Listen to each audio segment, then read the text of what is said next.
আসসালামু আলাইকুম, সবাই কেমন আছেন? আশা করছি সবাই ভালো আছেন। আলহামদুলিল্লাহ, আপনাদের সবার দোয়া আমিও ভালো আছি। আজকে খুব সকাল সকালেই ঘুম থেকে উঠে গেলাম, তাই ভাবলাম আমার সকালটা আমি আপনাদের দিয়েই শুরু করি। ফার্স্টে এখানে লামিয়াকে দেখানো হচ্ছে যে ও বাসা ঝাড়ু দিতেছে। এটা অবশ্য বাসা না, আমাদের বাসার বাহিরের সাইড যেটা, এটা অনেক গাছের পাতা পড়ে এখানে মানে নোংরা হয়ে আসছে। তাই আমি ওরে বলছি যে এটা ঝাড়ু দিয়ে ক্লিন করতে, কেননা সব কিছু যখন ক্লিন করা হয় পরিপাটি থাকে তখন দেখতেও ভালো লাগে, নিজের কাছে কেমন জানি একটা শান্তি শান্তি ফিল হয়।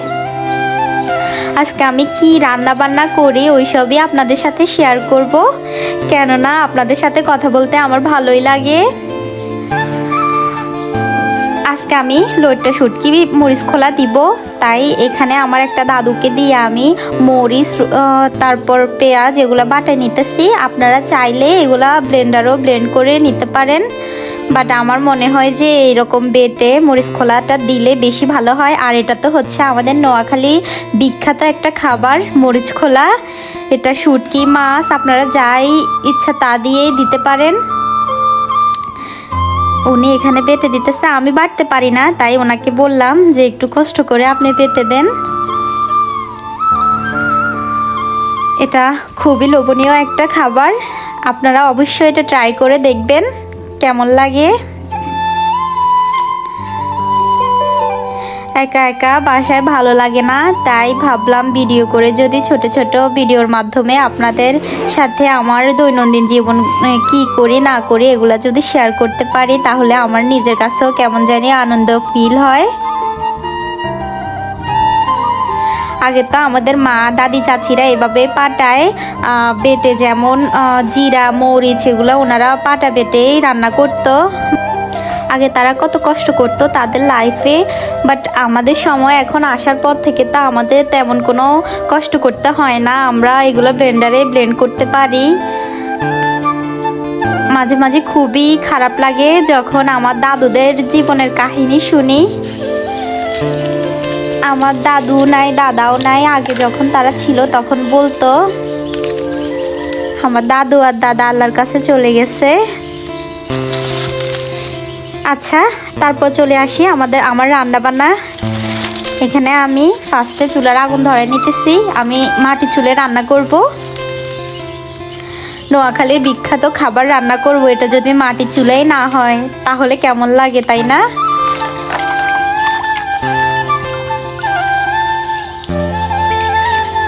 নোয়াখালীর ভাষা আপনারা এটাকে কি বলেন অবশ্যই কমেন্টে জানাবেন, আমরা ডুবনিওয়ালা বলে থাকি। তাই চুলার আগুনটা ধরে নিছি ফার্স্টে। আজকে আমি লোটে শুটির মরিচ খোলা আর ডিম ভুনা করব, তাই ডিম ভুনা করার জন্য এখানে আমি পানি দিয়ে দিতেছি। ডিমগুলো সিদ্ধ করে নিব আগে। আমি 4টা ডিম দিচ্ছি, এগুলো দিয়ে আমি ডিম ভুনা করব। আজকে আমি আপনাদের সাথে শেয়ার করতে করতেই রান্না করব।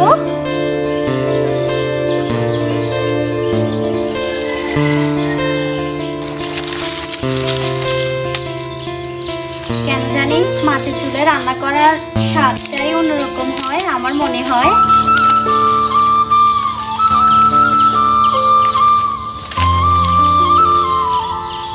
গ্রামীণ পরিবেশে এরকম সকালবেলা বসে যখন কুয়াশার মধ্যে বসে রান্না করি তখন আমার কাছে ভালোই লাগে।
এখানে আমি ডিম ভুনা করব, তাই এখানে সরিষার তেল দিতেছি।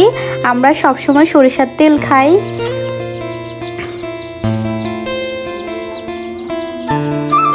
সরিষার তেলের যে একটা ঝাঁজ বা একটা স্মেল থাকে, ওইটা ভালো লাগে।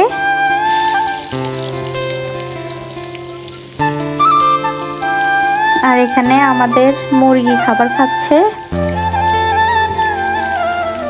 এতদিন জানতাম মানুষরা ঝগড়া করে, এখন দেখি মুরগিরাও ঝগড়া করে। আমার তেল গরম হয়ে গেছে, আমি এখানে দিতেছি পেঁয়াজ কুচি আর কাঁচামরিচ কুচি। এটা তো আপনারা সবাই জানেন, তাও একটু ভিডিও করলাম। আমি তেমন রান্না বান্না পারি না, টুকটাক যা পারি তাই করছি, কেননা এখন তো করতেই হবে। আমার আম্মুরা বাসায় নাই, আমার আব্বু অসুস্থ, আগের ভিডিওতে আপনাদেরকে বলছিলাম। এজন্য আর কি করার, আমার আম্মু থাকলে তো আমাকে কিছুই করতে দেয় না, মাই হয়। আমি সত্যি অনেক বেশি হ্যাপি যে এমন একটা ফ্যামিলি পাইছি যারা আমাকে সব কিছুতে সব সময় সাপোর্ট করে। আল্লাহর কাছে সত্যি আমি শুকরিয়া জানাই এমন একটা ফ্যামিলি আমাকে গিফট করার জন্য, এমন একটা মা দেওয়ার জন্য, এমন একটা বাবা দেওয়ার জন্য। পৃথিবীর সব বাবা মাই তাদের সন্তানদের কাছে বেস্ট, বাট আমার কাছে আমার বাবা মা অনেক বেশি ভালো আমি মনে করি। আমি সত্যি অনেক বেশি লাকি যে তাদের মতো এরকম বাবা মা পাইছি।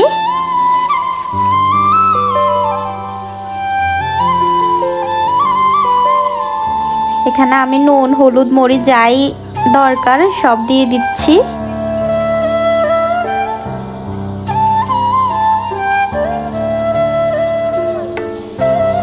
আপনারা আমাকে কমেন্ট করছিলেন যে আমার গ্রামীণ পরিবেশের রান্নাবান্না দেখতে চান, তাই ভাবলাম ছোটোখাটো একটু ভিডিও করে একটি মিনি ব্লগ তৈরি করে আপনাদের জন্য। আমার ভিডিও যদি ভালো লেগে থাকে অবশ্যই আমাকে সাপোর্ট করবেন, আপনারা আমার পাশে থাকবেন বেশি বেশি লাইক কমেন্ট করে। আমিও চেষ্টা করব এভাবে গ্রামীণ ভিডিওগুলো আপনাদের শেয়ার করার জন্য।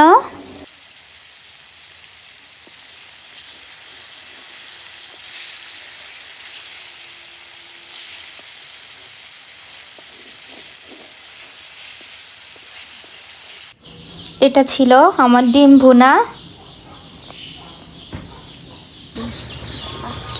মানুষের বিভিন্ন রকমের শখ থাকে, তেমন আমারও শখ হচ্ছে রান্নাবান্না করা। আমি টুকটাক যা পারি বা ইউটিউব দেখে শেখার চেষ্টা করি, কেননা জীবনে কোনো কাজই কঠিন নয়, চেষ্টা করলে সব কিছু করাই সম্ভব। এখানে আমি বেটে নেওয়া পেঁয়াজ আর মরিচের যে পেস্ট তৈরি করছি ওটা ফার্স্টে তেলের মধ্যে দিয়ে দিচ্ছি। এটা খুবই সাবধানে দিবেন, কেননা এটা দেওয়ার সাথে সাথে ফুটে উঠে। দেন দিচ্ছি রসুন বাটা। আপনারা চাইলে পেঁয়াজ আর মরিচের সাথে রসুনটাও বেটে নিতে পারেন। আমার যেহেতু রসুন আগে থেকেই বাটা ছিল, তাই আমি একসাথে তিনোটা মিক্স করে দিলাম। তারপর ভালোভাবে নেড়ে ছেড়ে নিতেছি। আমি তো আবার স্পাইসি লাভার, আমি ঝাল পছন্দ করি, এই জন্য আমি সাথে একটু গুঁড়ো মরিচও দিতেছি।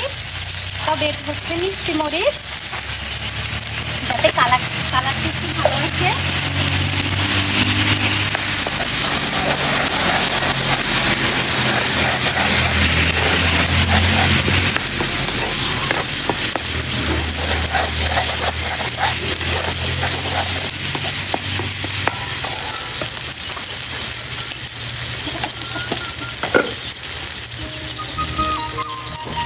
জানেন, আমি ছোটবেলা থেকেই পরিশ্রমী একটা মেয়ে, কারণ আমি মনে প্রাণে বিশ্বাস করি যে পরিশ্রমের মাধ্যমে আমরা সাফল্য অর্জন করতে পারবো। আমরা ছোটবেলায় পড়ছিলাম যে পরিশ্রমী হচ্ছে সাফল্যের চাবিকাঠি, তেমনি আমাদের যদি উপরে উঠতে হয় আমাদের অবশ্যই পরিশ্রমী হতে হবে, বেশি বেশি পরিশ্রম করতে হবে। না পুড়ে যায়।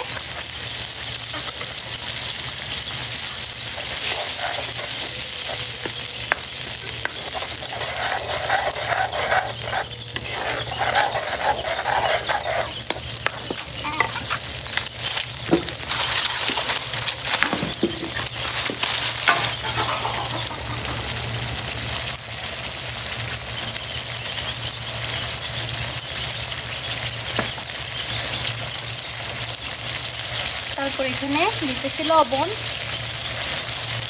লবণটা আপনারা আপনাদের স্বাদ মতো দিবেন, যতটুকু দরকার। আমি কমই দিলাম, যদি লাগে আমি পরে চেক করে নিব।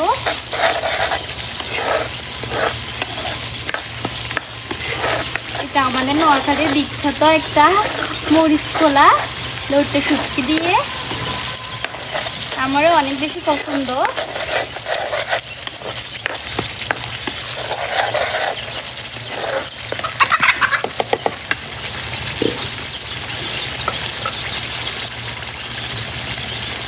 আমি এখানে লইট্টা শুটকি নিছি, এগুলা আমি আগে গরম পানি দিয়ে ভিজে রাখছি যাতে নরম নরম, কারণ আপনারা সাধারণত জানেন যে লইট্টা শুটকি একটু শক্ত টাইপের হয়, এজন্য আমি আগে গরম পানি দিয়ে ভিজে রাখছি যাতে নরম হয়। এখন আমি শুটকিগুলো দিয়ে দিতেছি। আমি এগুলোকে আগে গরম পানি দিয়ে ভিজে রাখছি, দেন এগুলো ভালোভাবে পরিষ্কার করে নিচ্ছি।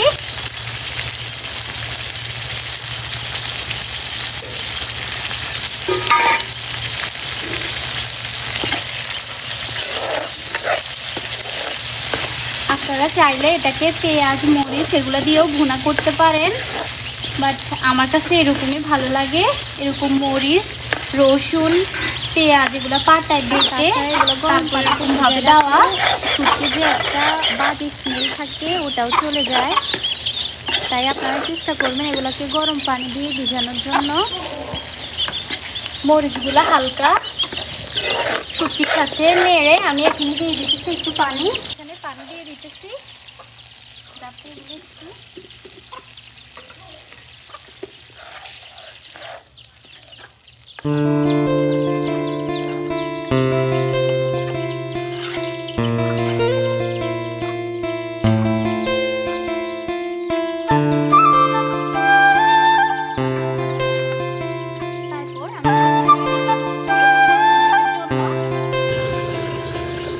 মিনিট পর আমি এটা চেক করে দেখতেছি কিরকম হচ্ছে।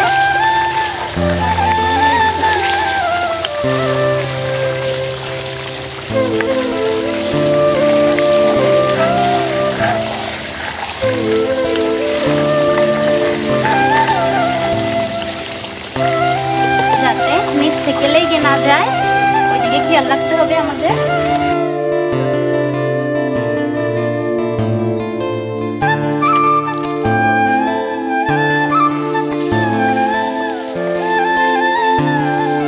এখানে ধনিয়া পাতা দিয়ে দিচ্ছি, অবশ্যই ধনিয়া পাতা দেওয়ার চেষ্টা করবেন, কারণ ধনিয়া পাতা দেওয়ার কারণে এই মরিচ খোলার স্বাদ আরও দ্বিগুণ হয়ে যায়। আপনারা হয়তো ভাবতেছেন যে আমাদের রান্নার পাতিলগুলো এরকম কেন, আসলে আমরা রান্না করার আগে পাতিলে মাটি দিয়ে লেপে দিই যাতে পাতিলের কালি হয় যে ওই কালিগুলো খুব সহজেই উঠে যায়, কষ্ট না হয় ধোয়ার সময়। আর এরকমভাবে মাটি লেপে দিলে পাতিলও খুব সহজে নষ্ট হয় না। আমার রান্নাটা কেমন হয়েছে অবশ্যই আমার আপু ভাইয়ারা কমেন্টে জানাবেন, আর একটা লাইক দিয়ে যাবেন, কেননা আপনারা যখন লাইক দেন বা কমেন্ট করেন তখন আমি অনেক বেশি উৎসাহ পাই ভিডিও তৈরি করার জন্য। এটা ছিল আমার মরিচ খোলার ফাইনাল লুক, দেখতে অনেক বেশি লোভনীয় লাগছে। আর আমার ভিডিওটি যদি ভালো লেগে থাকে অবশ্যই লাইক কমেন্ট আর সাবস্ক্রাইব করতে ভুলবেন না। সাবস্ক্রাইব করে আমার পাশে থাকবেন। আজকের মতো এখানেই ভিডিওটি শেষ করছি। সবাই ভালো থাকবেন। আল্লাহ হাফিজ।